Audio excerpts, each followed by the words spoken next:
Kia ora everybody. I wanted to do something a little different being so close to Christmas, and that is not with an aim to ruin anybody's Christmas, because that's never fun, but I want to ruin some Christmas traditions for you, in a fun way. Like if these are your traditions, keep them up, do what makes you happy, I have no problems whatsoever, but I thought you might like to know where some of these traditions came from, because some of them are really weird and a little creepy, and some of them are just plain stupid. So, hope you enjoy. Like I said, enjoy your Christmas. This isn't me trying to ruin it. This is me just basically creating content so that you've got something to watch while you sit there wrapping presents. Enjoy. So you've probably heard of the tradition of kissing under the mistletoe, which dates back to the mid-1700s when it was first mentioned in some musical there. And it sort of pops up every now and then as one of those sort of long-standing traditions. You'll see mistletoe pictures with berries and cards and Christmas decorations and all the rest of it. It's sort of become a timeless classic. Initially, the tradition was that you ate the berries, or you plucked the berries of mistletoe, and every time you plucked the berry, you kissed someone, then when there were no more berries, there was no more kisses. However, the word mistletoe itself is originally an Anglo-Saxon term. Mistel for dung and tan for stick. Originally, mistletoe meant dung on a stick. So what you were doing when you were kissing under the mistletoe is kissing under the shit stick. So chances are you've probably got some of these floating around the place, hanging on your tree, sitting in the pantry. They go really well in hot chocolate with a little bit of whipped cream as well. Great little Christmas treat and winter warmer, and that mint flavour is very much a Christmassy kind of flavour. Now, this one stems back to when I was, in my wayward youth, going to actual Bible school from time to time, where we were told two very different things about the candy cane. One, it looks like a shepherd's crook, because Jesus was the shepherd of mankind. The other one is that it's an upside down J, so J for Jesus. The reality of this, though, is that the whole reason that candy canes are bent is because the guy who invented candy canes created a machine that bent candy, and he just liked how they looked. Somehow from there they've ended up being the sort of thing that hangs really easily on Christmas trees, which has evolved into its whole weird Christmas tradition. There is nothing anywhere saying that the reason that they bent it was to honour Jesus in any way. It's just a bent piece of candy because the guy who made it originally liked the look of it. Meh.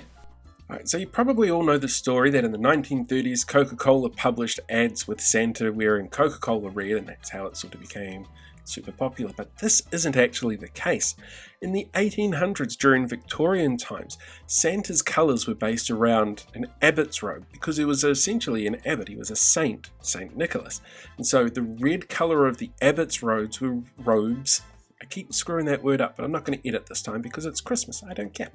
But the abbot's robes, which were bright red, were really the defining colour for him for a large chunk of that period of the Victorian era. And yeah, he was pictured in other colours as well, like greens and blues and browns, because those were easy pigments to get hold of.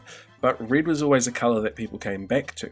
And between 1900 and 1930, there was an artist called Nast who every year would go through and do these fantastic illustrations of Santa. And that's actually where the red kind of evolved. The first Coca-Cola ad didn't come out until 1831 with Santa in the red suit, which might have popularised it and sort of given it a cultural shock to everybody that, yeah, he's definitely in red. But the story that Coca-Cola was the one that turned Santa red, completely false, totally made up, did not happen. Okay, so all over the world there are individual traditions for countries or cultures that might not necessarily make sense to other people, and I'm not going to make fun of that or point any of that out. That's their culture. There's nothing wrong with how they do that. That's entirely up to them. It's much the same way that New Zealanders and Australians go mad over pavlova. It's not everybody's thing, but you know what? Enjoy it while you can. There are two really strange traditions, though, out of the US that kind of threw me for six. Now, the first is that they don't have Christmas crackers there. It's just not an American thing. They never really got into it, which is surprising how much they love things like guns and seeing things explode. They're not a fan of Christmas crackers. But the one that really got me was the Christmas pickle. Now, any of my American viewers will probably know what this is. Now, according to the tradition, you hide a pickle somewhere on your Christmas tree, and whoever finds it gets an extra special present on Christmas morning. And people are told it's based on an old German tradition. It's really not. The Germans have no idea what on earth you're going on about, so either it's a very elaborate prank, or there's a more logical explanation, which there is. Back in the 1870s, when toys started to be imported for Christmas decorations, there was a really strong feeling that things like fruits and vegetables, which are brightly coloured and natural and that kind of stuff, that ornaments for that should go on your Christmas tree. And for some reason, pickles just ended up being super popular. Now these ornaments were actually brought in from Germany, which is I think where the whole it's a German tradition thing came from, but it's really not. It's a uniquely American thing, and it's not a tradition seen anywhere else outside of the United States in a large scale. But it is very much not based on the information that people were told that it was based on. It's just really a quirk of marketing and how people remember things. Also, it is kind of weird that you'd want to hang a pickle in a Christmas tree. Like, why a pickle? Why? Okay, so the last one is actually a really complicated sort of windy path through history, and that's the Christmas cake. Now, Christmas cakes are generally quite heavy. They're filled with fruit and nuts and berries, and if you're very lucky, an awful lot of rum. I had a aunt-in-law who did fantastic Christmas cakes full of rum, and if she would like to send me some, I'm certainly not going to say no. Okay, not going to say no, Farf, just send me some. I promise I won't tell anybody. The Christmas cake itself has a really strange long history. It's actually the leftover remnants of when people celebrated the full 12 days of Christmas, and it was called a 12th day cake or a 12th cake. And generally speaking, it would be baked with two things in it that you wouldn't normally find in there, a bean and a pea. And the person who found the bean was named king, and the person who found the pea was named queen for the night. It's all big celebrations until things go wrong, which is generally when rulers lose their heads. The play The 12th Night actually traditionally has a cake at the end of it as part of the celebrations for the end of the show, because it's technically a Christmas play.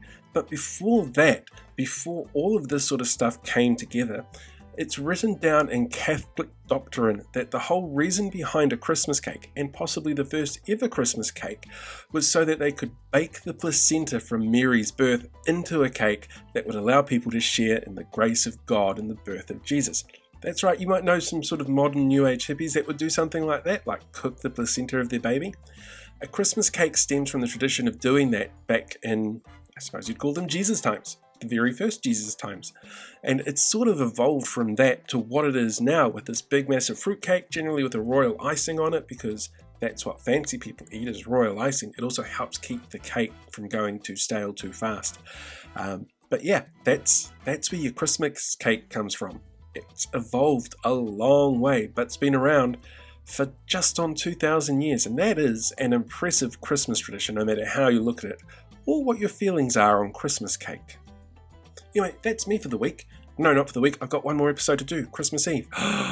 What will it be? Some kind of Christmas miracle? I highly doubt it, but we will see on Friday.